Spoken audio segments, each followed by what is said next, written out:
going to show you a picture. It's a nice enough young man, and apparently he's the journalist that wrote the piece in the Daily Mail where everybody's getting their knickers in a twist about this close relationship with President Trump and Bill Gates. It's an opinion piece by him, who's the journalist for the Daily Mail in either America or Washington. It's an online piece taken from another piece written by the Washington Post that have never been particularly kind to Donald Trump, have they? And it would infer in the article that Bill Gates and Donald Trump have this close working relationship. And Bill Gates is the one that's being quoted from the New York Post into the Daily Mail by this young journalist. There is no, he hasn't met anybody, he hasn't interviewed Bill Gates, he hasn't interviewed Donald Trump. So I thought what I'd do, I'd ask Mitch Fearstein what he thought about this opinion piece in the Daily Mail, because he does know Donald Trump, and he was at the inauguration at all three dinners, sitting with senators and some of Donald's close advisors. He's been to Mar-a-Lago, he's in there. I like Mitch, we get on well. I've asked him, what do you think of this?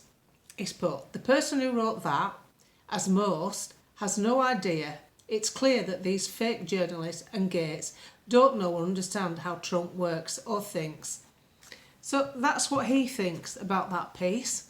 And I'm quite happy to accept that because I know that he's actually worked with Donald Trump in the past and he's very respected, probably one of the best connected people I know.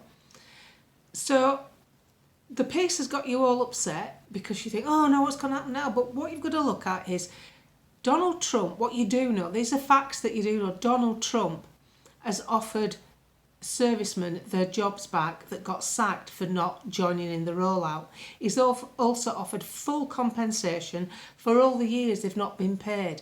Does that sound like a man who's going to let Bill Gates run roughshod over him and get his own way? Does it sound like a man who's going to mandate any particular drug, force you to have it?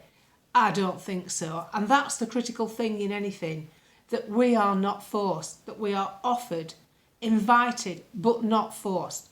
Donald Trump, it's not in his makeup, it's just not his nature to force you to do anything.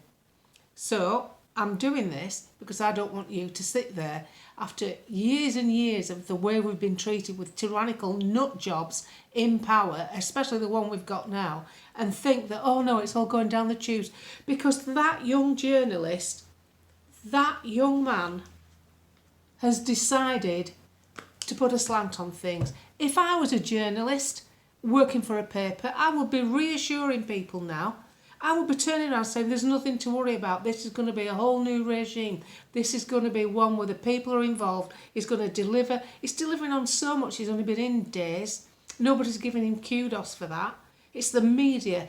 The same people that were telling you that Nissan were going to shut down because of Brexit. The same people that told you you wouldn't get food and medicine across the channel because of Brexit. Those very same people are still in the arena giving out what I see as absolute shit. So I'm telling you what I think.